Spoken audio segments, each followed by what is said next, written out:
Hello বন্ধুরা, Shweta village food cooking চ্যানেলে আপনাদের সবাইকে স্বাগত জানাচ্ছি। আজকে একটা নতুন ধরনের রেসিপি নিয়ে হাজির হয়ে গেছি। আশা করছি আপনাদের কিন্তু ভীষণ ভালো লাগবে। মাত্র 2 টুকরো মাছ দিয়েই কিন্তু একটা দারুণ রেসিপি আমি আপনাদের সঙ্গে শেয়ার করব।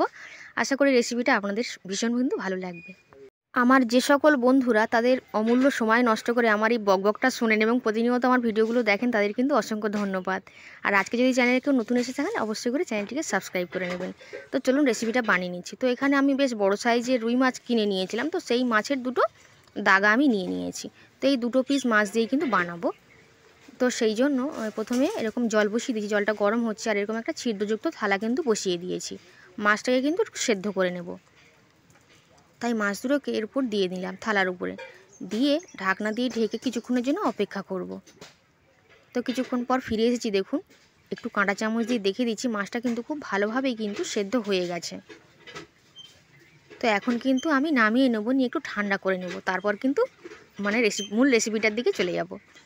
তো মাছটা দেখুন এখন বেশ ঠান্ডা হয়ে গেছিলো। তো কাঁটা চামচটা নিয়ে নিয়েছি, মাছটাকে একটু কাঁটাগুলো ছাড়িয়ে নিতে হবে। তো ভালো করে কিন্তু কাঁটাগুলোকে বেছে নিতে হবে, একটা কাঁটাও যেন না থাকে সেটা কিন্তু খেয়াল রাখতে হবে। আর আজকে যে রেসিপিটা আমি বানাচ্ছি মাত্র 2 টুকরো মাছ দিয়েই কিন্তু বানানো হয়ে যাবে। আর আপনারা চেষ্টা করবেন এরকম একটু বড় সাইজের মাছের পিস নিলে কিন্তু ভালো হবে যদিও। আর আমি এখানে রুই মাছের পিস কিন্তু নিয়েছি। আর খুব ভালো করে দেখুন, বড় কাঁটাগুলো তো আগে বেছে নেওয়া যাবে, কিন্তু ছোটো কাঁটাগুলো একটু কিন্তু ধৈর্য সহকারে বেছে নিতে হবে, এইটুকুই আর কি কাজ। খুব ঝটপট যদি কিছু খেতে মন চায়, কোনো স্ন্যাক্সের রেসিপি, তাহলে কিন্তু এটা বানিয়ে নিতে পারেন। আর খুবই হাতের কাছে যে উপকরণগুলো সবসময় বাড়িতে পাওয়া যায়, সেই উপকরণগুলো দিয়েই কিন্তু বানানো হয়ে যাবে। আর মাত্র 2 টুকরো মাছ দিয়ে কিন্তু পুরো পরিবারের জন্য বানানো হয়ে যাবে। তো দেখুন, মাছটা কিন্তু খুব ভালো করে আমি ছাড়িয়ে নিয়েছি, কাঁটাটা ছাড়িয়ে নিয়েছি। এখন আমি দুটো মিডিয়াম সাইজের পেঁয়াজকে ভালো করে মিহি করে কুচিয়ে নিয়েছিলাম, সেটা কিন্তু দিয়ে নিলাম। আর দিয়ে দিচ্ছি কুচিয়ে রাখা লঙ্কা, আর দিয়ে দেবো ধনেপাতা। যদি পছন্দ না হয় কিন্তু নাও দিতে পারেন, তবে ধনেপাতাটা দিয়ে দেখবেন, খেতে কিন্তু বেশ ভালো লাগবে। আর এখন আমি এখানে কিছুটা আদা রসুন বাটা অ্যাড করে দিচ্ছি। যদি পছন্দ না হয় তো নাও দিতে পারেন, তবে আদা রসুন বাটাটা কিন্তু এখানে দিতে হবে। 4 কোয়া রসুন নিয়ে নিয়েছি, আর সামান্য পরিমাণে একটু আদা নিয়েছি। তো সমস্ত সব কিছুকে নিয়ে নিয়েছি, কিন্তু কোনো রকমের জল বা এখানে আর কিছু মশলা বা এই ধরনের আমি পরে অ্যাড করব। আগে কিন্তু এগুলো দিয়ে একটু মেখে নেব, মাছটার সঙ্গে খুব সুন্দর করে কিন্তু মেখে নিতে হবে। তো দেখুন, খুব সুন্দর করে মেখে নিয়েছিলাম। এরপর কিন্তু আমি একটু বেসন দিয়ে দেবো বাইন্ডিংয়ের জন্য। আর এখানে খুব বেশি পরিমাণে বেসন কিন্তু দেওয়ার দরকার নেই। এরকম বড় একটা চামচে 2 চামচ বেসন দিচ্ছি আমি এখানে, 2 চামচের একটু বেশি দিয়ে দিলাম। আর এখন দিয়ে দেবো 1 চামচ পরিমাণে কর্নফ্লাওয়ার। এটা দিলে কিন্তু পকোড়াগুলো খেতে কিন্তু মুচমুচে লাগে। আজকে আমি কিন্তু একটা ফিশ পকোড়া বানাচ্ছি। তো দেখুন, আর এখানে যদি কর্নফ্লাওয়ার হাতের কাছে না থাকে তো চালের গুঁড়ো দিয়ে নেবেন, তবে 1 চামচই দেবেন, বেশি দিলে বেশি মুচমুচে হয়ে যাবে। তো সমস্ত সব কিছুকে দিয়ে একটু ভালো করে মেখে নিয়েছি। তো তারপর কিন্তু অল্প সামান্য জল দিতে হবে, একই সঙ্গে বেশি জল কিন্তু দেওয়া যাবে না। আর এই জলটা কিন্তু কোনো রকমের গরম জলও নয়, আর ফ্রিজের ঠান্ডা জলও নয়, একেবারে যে ঘরের উষ্ণতায় যেরকম জল হয় সেই জলই কিন্তু। তো খুবই সামান্য জল আমি দিচ্ছি, দেখুন এইরকমভাবে দিতে হবে, আর কিন্তু সুন্দর করে মেখে নিতে হবে। আর এখানে কিন্তু আমি এখনও কোনো রকমের মশলা অ্যাড করিনি, তো সেগুলো একটু পরে অ্যাড করছি। তো আপনারা একসঙ্গে এগুলো বানিয়েও নিতে পারেন মশলাগুলো দিয়েও। তো দেখুন, এবার আমি মশলাগুলো দিয়ে নেবো। তো দিয়ে দিচ্ছি স্বাদ মতন লবণ। এখানে আমি পরিমাণ মতন যেমন বুঝেছি সেরকমই কিন্তু দিয়েছি, আপনারা যেমন পরিমাণে বানাবেন সেই পরিমাণে লবণটা কিন্তু দেবেন। আর দিয়ে দিচ্ছি সামান্য পরিমাণে হলুদ গুঁড়ো, আর দিয়ে দেবো লঙ্কার গুঁড়ো। লঙ্কার গুঁড়োটা একটু বেশি দিয়েছি। আর দিয়ে দেবো একটু গরম মশলা গুঁড়ো, সবই কিন্তু ছোটো চামচের 1 চামচ করে দিয়েছি। আর দিয়ে দিচ্ছি একটু সামান্য জিরের গুঁড়ো। এখানে ব্যাস, আর আমি অন্য কিছু দেবো না। এবার খুব ভালো করে কিন্তু হাত দিয়ে মেখে নেব। আর এখানে কিন্তু আমি হাত দিয়েই মেখে নিচ্ছি।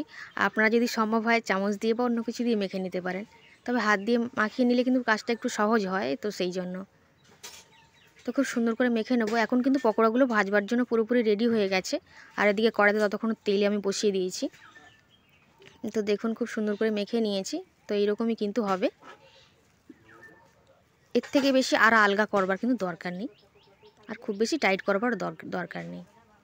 তো চলুন পকোড়াগুলো এবার কিন্তু ভেজে নেব। তো তেল দিয়ে দিয়েছি কড়াইতে, সাদা তেলেই ভেজে নেব। তেলটা খুব ভালো করে গরম করে নিয়েছি। আর পকোড়াগুলো আমি কিন্তু আপনারা যে কোনো শেপে ভাজতে পারেন। তো আমি এখানে একটু গোল গোল টাইপের শেপ বানিয়ে নিয়েছি। তো হাতের মধ্যে করে একটু গোল করে বানিয়ে নিয়ে কিন্তু দিয়ে নিচ্ছি। আর পকোড়াগুলো ভাজবার সময় তেলটা কিন্তু খুব ভালো করে গরম করে নিতে হবে। আর এমনি কোনোভাবে ভেঙে যাওয়ারও ভয় হবে না, কারণ বাইন্ডিংয়ের জন্য কিন্তু বেসন দেওয়া আছে। তো সমস্ত সবগুলো পকোড়াকে আমি একসঙ্গে দিয়ে দিয়েছি, এতে সময়টা বেঁচে যাবে, যেহেতু তাড়াতাড়ি বানাবো। আপনারা ফ্রাইং প্যানে ভেজে নেবেন বা এরকম বড় কড়াই ভেজে নেবেন, তাড়াতাড়ি হয়ে যাবে, একসঙ্গে ভেজে নিতে পারবেন। আর সন্ধ্যেবেলায় বিকালে চায়ের সঙ্গে বা একটু টমেটো সস বা কোনো কিছুর সঙ্গে খেতে ভালো লাগবে, বা কোনো কিছু ছাড়াও ভালো লাগবে। এইভাবে বেশ কিছুক্ষণ রেখে দিতে হবে, তারপর উল্টে পাল্টে নাড়াচাড়া করে এপিট ওপিট ভালো করে লাল করে কিন্তু ভেজে নিতে হবে। আর কিছুক্ষণের মধ্যেই দেখুন একটা কালার কিন্তু চলে এসেছে। তো একটু টাইম নিয়েই কিন্তু ভাজতে হবে, তাড়াহুড়ো করলে হবে না, উপর দিকটা বেশি পুড়ে যাবে, মানে লাল হয়ে যাবে, ভিতর থেকেও সুন্দরভাবে রেডি হবে না। তো সেই জন্য একটু সময় নিয়ে কিন্তু ধৈর্য নিয়েই ভাজতে হবে। তো খুব সুন্দরভাবে রেডি করে নিয়েছি। এখন একটা ঝাঁঝরি নিয়ে নিয়েছি, আর তেলটা ঝারিয়ে কিন্তু তুলে নেব। পকোড়াগুলোকে একটু ঠান্ডা করে নিতে হবে, আর গরম গরম খেতেও কিন্তু ভীষণ ভালো লাগে। আশা করি এরকমভাবে সহজভাবে ফিশ পকোড়াটা বানানো আপনাদের খুব ভালো লেগেছে। যদি ভালো লেগে থাকে অবশ্যই ভিডিওটিকে লাইক করতে ভুলবেন না, আর কমেন্ট করে অবশ্যই জানাবেন আপনাদের কেমন লেগেছে। আর একটু বেশি বেশি করে শেয়ার করবেন। আর চ্যানেল নতুন এসে থাকলে চ্যানেলটিকে সাবস্ক্রাইব করে নেবেন। আর আমার ব্লগটা শেষ পর্যন্ত শোনবার জন্য যারা যারা শুনলেন বা ভিডিওটাকে দেখলেন তাদের কিন্তু অসংখ্য ধন্যবাদ। আর অবশ্যই করে আপনারা কিন্তু বাড়িতে বানিয়ে খাবেন, আর বাড়িতে বানিয়ে খেলে কমেন্ট বক্সে কিন্তু অবশ্যই জানাবেন যে আপনাদের কেমন লেগেছে। আজ তাহলে এই পর্যন্তই, আবার হাজির হয়ে যাব আমি অন্য কোনো রেসিপিতে। ততক্ষণ আপনারা সবাই খুব ভালো থাকবেন আর সুস্থ থাকবেন। আজ তাহলে আসলাম।